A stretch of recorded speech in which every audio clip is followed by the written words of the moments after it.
Le Premier ministre chef du gouvernement, Daniel Onaondo, a reçu hier à son cabinet de travail une délégation d'hommes d'affaires singapouriens à l'ordre du jour, l'inventaire des opportunités d'affaires tant au Gabon qu'à Singapour. Le point avec Helmut Muchinga Boulingui et Alain Sergéine. Après des séances de travail à la Chambre de commerce du Gabon et à l'Agence de promotion des investissements et exportations, une délégation d'hommes d'affaires singapouriens a échangé avec le Premier ministre chef du gouvernement, professeur Daniel Onaondo. D'entrée, l'objet de leur séjour au Gabon. Delegation from Singapore to Gabon. The first visit was back in May 2011, which followed the visit to Singapore by His Excellency President Ali Bongo in November 2010. C'est la deuxième délégation qui vient du Singapour au Gabon. Donc la première visite était en mai 2011, qui a été suivie par la visite de son Excellence, le président Ali Bongo Dimba, en novembre 2010 au Singapour. Nous sommes tous très heureux d'être de retour au Gabon. Nous sommes aussi très heureux de voir donc l'intérêt qui est en train de grandir en ce qui concerne les rapports entre l'Afrique et les pays asiatiques.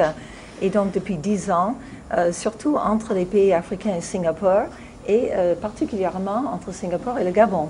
Dominé par des offres industrielles et de services, ainsi que le partage d'expériences en matière de formation, l'exposé des hommes d'affaires singapouriens a permis de découvrir les opportunités qu'offre Singapour dans le domaine du pétrole et l'exploitation du gaz. Singapour, c'est la hôte de la plupart des majeurs dans le secteur du gaz et pétrole. Singapour est aussi le centre régional pour le raffinement et aussi donc les industries pétrochimiques. Et donc Singapour est aussi le leader en ce qui concerne donc la construction offshore. Édifié par la densité des opportunités, le Premier ministre a de prime abord présenté la carte des atouts du Gabon. Il y a d'abord la volonté politique affirmée par le chef de l'État. We have the willingness on the part of the head of state of our country de faire du Gabon un pays émergent en 2025. Et cette volonté est appuyée par un projet, le plan stratégique Gabon émergent. Le deuxième atout du Gabon, c'est d'avoir des matières premières importantes. Nous avons énormément de matières premières qui sont exploitables dans notre pays. Dans l'exposé qui nous a été fait, on a constaté que Singapour est très spécialisé en matière de pétrole et de gaz. Vous avez de quoi venir investir dans notre pays. Vous avez un autre atout qui me semble tout à fait très important pour les investisseurs étrangers.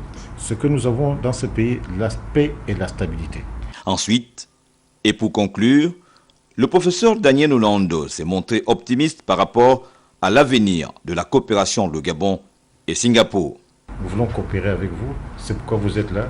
Profitez du moment que vous êtes ici pour prendre des contacts, pour rencontrer les membres du gouvernement, pour rencontrer les chefs d'entreprise.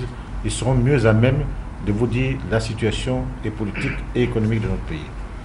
Je crois que, comme toujours, on plante une petite graine. La graine germe pour devenir un arbre qui porte des fruits. Je crois que la graine que vous avez plantée, que le chef d'État a plantée en venant à Singapour, va germer, va donner des beaux arbres qui donneront de beaux fruits de coopération.